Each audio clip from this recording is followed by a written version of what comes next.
Un jour, une émission, un verset biblique, l'évangile présenté dans toute sa simplicité. C'est donc retour à la parole avec la sentinelle. Démarrons la semaine avec le 6e épisode du témoignage de René Schaeffer. Cet ex-sorcière qui fait des révélations. Suivez.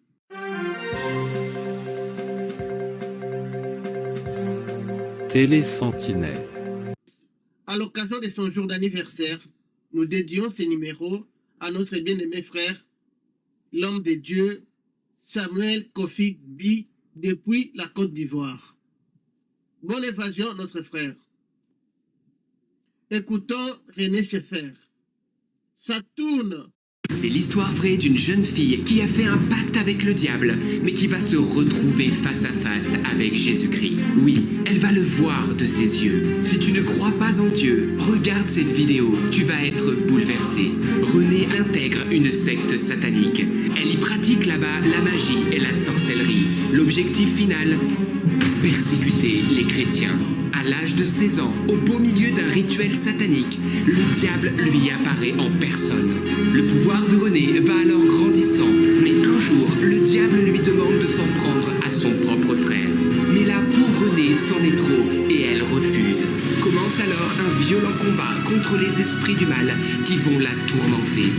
Dans son désespoir, un soir, elle crie vers Jésus-Christ qui la délivre totalement de toute emprise de Satan. C'est le témoignage incroyable mais vrai de René Schaeffer.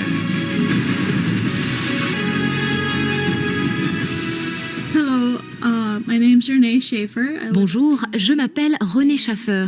J'habite dans le Maine aux États-Unis. J'ai eu une longue expérience dans l'occultisme, mais Jésus m'a sorti de là, il m'a sauvé la vie. Et c'est cette histoire que je vais vous raconter. J'ai donc fait une fausse couche à cause de cela et on m'a opéré pour sortir le bébé. Mais pendant l'opération, j'ai dû faire une hémorragie et je me suis réveillée en pleine intervention. Là, ils ont donc dû m'anesthésier davantage. Mais c'était un hôpital militaire. Les choses ont été assez bâclées. En fait, je ne sais pas exactement ce qui s'est passé. Peut-être m'ont-ils administré une dose trop importante. Toujours est-il qu'à ce moment-là, j'ai fait un arrêt cardiaque. Je me suis retrouvée soudain au-dessus de mon corps, au-dessus de la table d'opération. J'ai regardé en l'air, j'ai vu le plafond de la pièce. Je l'ai traversé et je me suis retrouvée dans le noir. Je ne pouvais rien voir, mais soudain, j'ai eu la sensation d'être emportée vers le haut très très vite. Je m'élevais à travers les ténèbres. Et puis, j'ai senti qu'on s'arrêtait quelque part. J'ai alors vu une ardente brume lumineuse tout autour de moi. L'instant d'après, je me suis retrouvée assise. J'ai regardé vers le bas sur quoi j'étais assise, et c'était un banc à lattes en bois. Vous savez, le style de banc qu'il y a dans les parcs. Et puis, j'ai tourné la tête à droite, et là, il y avait assise à côté de moi ma tante, qui était décédée quelque temps auparavant. Nous avons parlé un moment, c'était un endroit très calme et très paisible. Je ne voulais pas troubler cette paix en parlant de choses sombres ou du mal, vous voyez. On a donc parlé de moi, de la vie quotidienne. Et puis soudain, il a semblé que quelqu'un appelait ma tante, car elle a tourné la tête d'un coup dans une autre direction. Elle avait visiblement entendu quelque chose. Et puis elle a disparu instantanément, elle s'est volatilisée. Et à l'instant même où elle a disparu, le Seigneur Jésus est apparu à l'endroit exact où elle était assise. Ma réaction, ça a été de la peur, de la panique même. Me retrouver comme ça devant le Seigneur, ça m'a fait très peur, parce que je me sentais terriblement coupable de mon passé. Et puis, il était aussi tellement impressionnant, intimidant presque, même s'il n'était que bonté. Je me retenais de m'enfuir, vraiment. Lui, il me regardait, et je vais vous décrire comment il était. Il avait les cheveux longs, bruns, un peu bouclés, mais il avait une peau bien plus bronzée que dans beaucoup d'images qui le représentent. Il avait une très belle pommade. Et puis, je m'attendais à ce qu'il ait les yeux marrons, mais il ne l'était pas. Il avait les yeux d'un bleu très clair, ce qui m'a beaucoup surprise. Ils étaient si lumineux, si parfaits et si purs. Jamais je n'avais vu des yeux aussi purs et intenses auparavant. Là, il m'a dit de le regarder. Et comme je levais les yeux vers lui, il a entrouvert sa tunique au niveau de son cœur.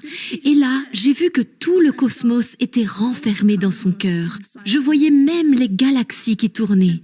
Je me suis donc penchée, j'étais comme fascinée par ce que je voyais. Je suis donc restée assise à côté de lui. Et vous savez, je peux vous dire que j'ai mis un certain temps à me faire à l'idée que la personne en face de moi, c'était Dieu.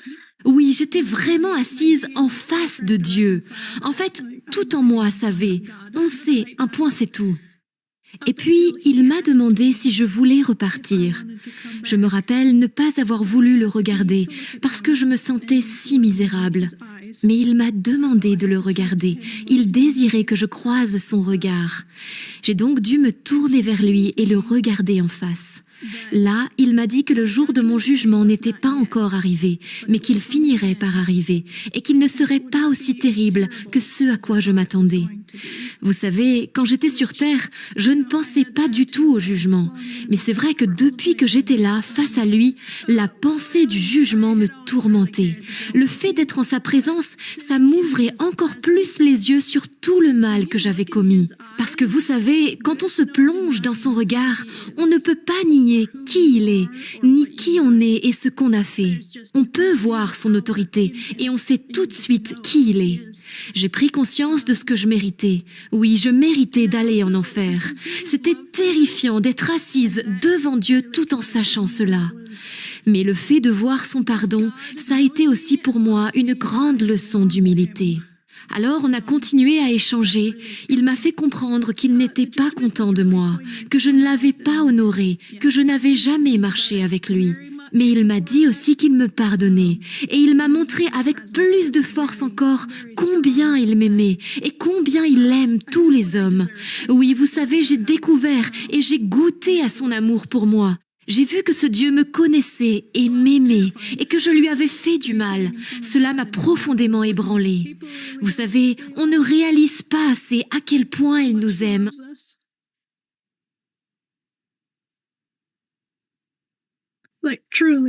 On ne mesure pas son amour. Il m'a donc demandé si je désirais revenir sur terre ou si je désirais aller au paradis, vers ce lieu de repos là où vont les saints. Parce que l'endroit où on se trouvait, c'était une sorte d'entre-deux. Je l'aurais bien appelé paradis, mais en fait, c'était plutôt comme un lieu séparé. Alors il m'a donné le choix. Et moi, j'ai voulu réparer mes torts. Je voulais vraiment une seconde chance.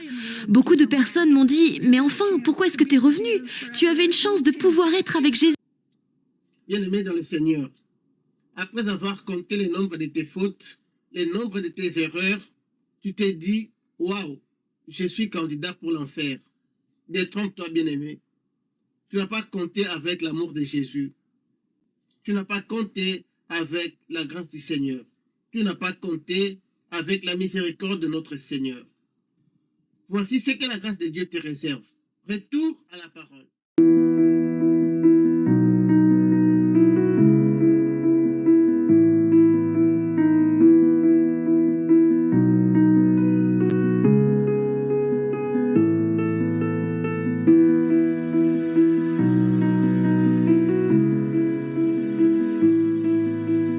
Les Actes des Apôtres, chapitre 17, verset 30.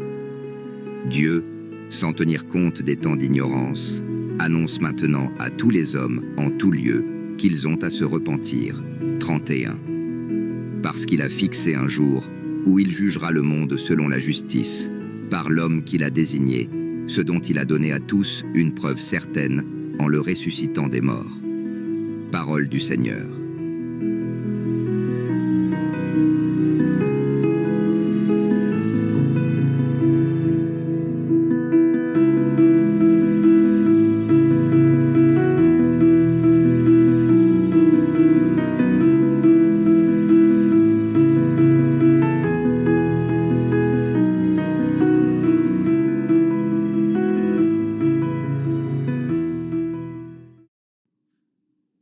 Bien-aimés dans le Seigneur, dans ces numéros, nous avons appris que notre Dieu est miséricordieux. Peu importe le nombre de tes péchés, peu importe le nombre de tes fautes, la grâce du Seigneur reste suspendue sur toi. Là où le péché abonde, la grâce surabonde, dit la parole de Dieu. Le Seigneur t'étend la main aujourd'hui. Répands-toi tout simplement. Donne ta vie au Seigneur Jésus et tu verras toutes tes fautes effacées gracieusement. Il y a encore de l'espoir pour ceux qui croient. Crois au Seigneur Jésus et tu seras sauvé. C'était là le 6e épisode du témoignage de René Schaeffer, cette ex-sorcière qui a donné sa vie en Jésus-Christ. Si le retour de notre Seigneur tardait à venir, nous allons terminer avec ce témoignage à la fin de cette semaine. Entre-temps, la Sentinelle vous recommande entre les mains du Seigneur. Restez bénis et prenez bien soin de vous. Que le bonheur, la paix et la grâce du Seigneur vous accompagnent. Soyez bénis.